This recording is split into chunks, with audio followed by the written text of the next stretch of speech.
This is AFL Access's 2018 season reviews, where we look back at all 18 teams' seasons and compare them to preseason expectations.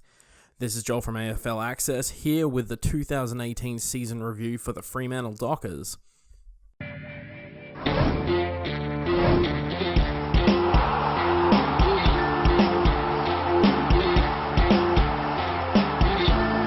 I even begin with the 2018 season for the Dockers. It feels like more of the same from them in recent years, with Nat Fyfe all but carrying the team on his back, a boring, turtling style of game from Ross Lyon, significant blowouts, and a really confusing rebuild.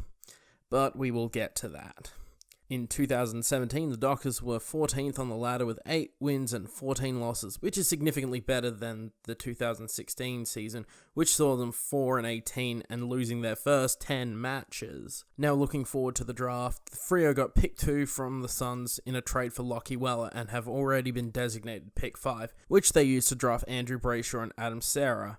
Like many of the teams at the bottom of the ladder, the 2018 goal was to rebuild and get more games into the youth and maybe shock some people. However, they stagnated with another wholly uninspiring 8-14 season and no progression further up the ladder. The 2018 season has left little doubt in my mind that Ross Lyon does not have what it takes to build the team into the potential juggernaut it can become with the talent on hand. Now, to be completely fair to Ross Lyon, it's not his fault that a lot of his key players and some of his more promising youngsters go down with recurring injuries, but the fact that there is nothing to cover these holes in the team at the moment is really worrying. 2016 number 8 draft pick Griffin Logue suffered a congenital foot injury which has kept him out of the entire season. Logue was tipped to be the next Luke McFarlane type defender that would have kept key forwards under wraps that Freo could have really used at points this year. Nat Fyfe was as phenomenal as ever this year. Well, when he was healthy. Funnily enough, none of the injuries that he suffered were back injuries from all but carrying the side for the past couple seasons. Other significant players to succumb to injuries have been stalwarts in the team like Aaron Sandilands, Brad Hill and Stephen Hill, and have hampered much of the experience in the team. In the case of highly touted acquisition from 2016, Harley Bennell has not seen any game time in 2018 and a total of 2 matches in his 3-year career at the Dockers. Out with injuries. So, what do you do when your more experienced players are out with injuries? Well, you do what most people thought you should have been doing for the past couple of years, and that is play the kids. Across the season, Freo has debuted 8 players, which is tied with the Eagles with the most debutants in the 2018 season. Many of these players have shown promising signs of being able to fill the gaps that are being left with parts of the list aging poorly and instances of underperforming within other parts of the team. Andrew Brayshaw and Adam Serra looked like great midfield complements to Nat Fyfe that have been sorely missed in recent years, which has taken a toll on Fremantle's overall performance. Matt Taberner has been a threat in the forward line throughout this year, however has struggled to play half the year, being hampered with injuries. Brennan Cox looks to assert himself as the next tall forward option Freo hasn't seen since Matthew Pavlich retired. Coincidentally, both of them are South Australian. You're welcome, Fremantle.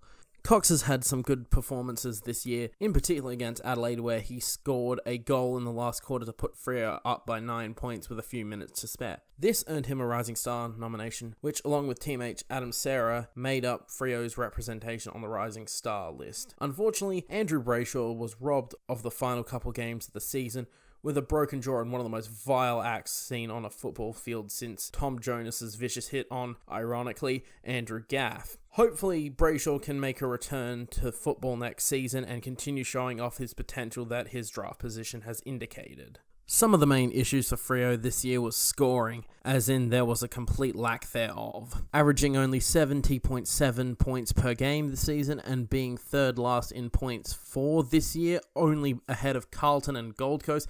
Hell, St Kilda had put more points up this year. Maybe all the behinds the Saints kicked was the reason for this, but I digress. The forward prospects look really, really underwhelming and have failed to take the mantle of the next star forward from names of yesteryear. Cam McCarthy and Shane Curson return home to Western Australia at the end of the 2016 season and have been rather unimpressive outside of 2 respective game-winning goals against Melbourne and North Melbourne last year. This year's forward acquisition Brandon Matera has also been disappointing with only 13 goals from 18 games. The top goal scorer for the Dockers has been Michael Walters with 22 goals, the lowest top goal scorer in the league, being beaten out by guys like Alex Sexton of the Suns and Billy Gowers of the Bulldogs. So in short, their offense is anemic and in need of a gun forward to help rejuvenate the Dockers. Now, their defense has been spotty, but that can be also attributed to just developing chemistry together. Also, missing some of their more experienced back players doesn't help either. They have managed to grind down some teams with strong defensive efforts this year against the Crows, Power, St Kilda, Dogs, and Collingwood to under points conceded and winning 4 of the 5 games. Although there is a caveat to that. All the games mentioned were played at Optus Stadium, but away from home, the Dockers have been obliterated at points in away games. One game in particular I will get to. Even at home, they've experienced some shocking losses to the likes of the Lions, Eagles, and Hawks, which have also been blemishes on a pretty respectable home record this year.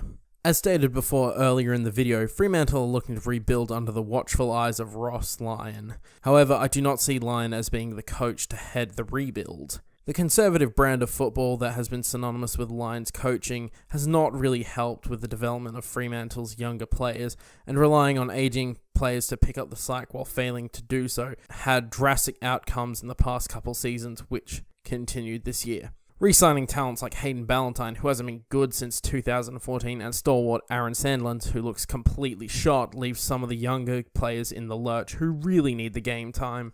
With all this being said, there is one game that leaves little doubt in my mind that a rebuild is not going to happen under Ross Lyon's watch, and that is the game against Geelong. Leading by 9 points at quarter time, Fremantle completely collapsed, and even then, collapse is a bit of an understatement.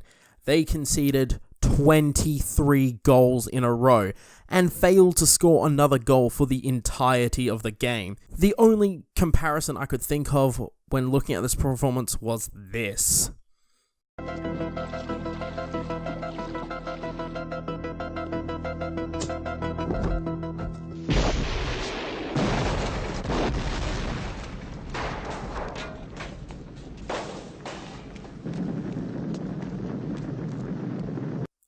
Yeah, didn't think you would see a Halloween 3 Season of the Witch reference in one of these videos, but seriously, this performance was one of the biggest acts of self-immolation seen this year, only rivaled by Port completely capitulating after being 11-4. Rating the season is tough. Even though they stagnated, I just feel they look even worse than last year, so I'll go with a 2 out of 10. How do you think the Freo Dockers went this season? Please let us know in the comments below, and remember to like, share and subscribe, and ring the bell to stay notified of new content. This has been your AFL Access.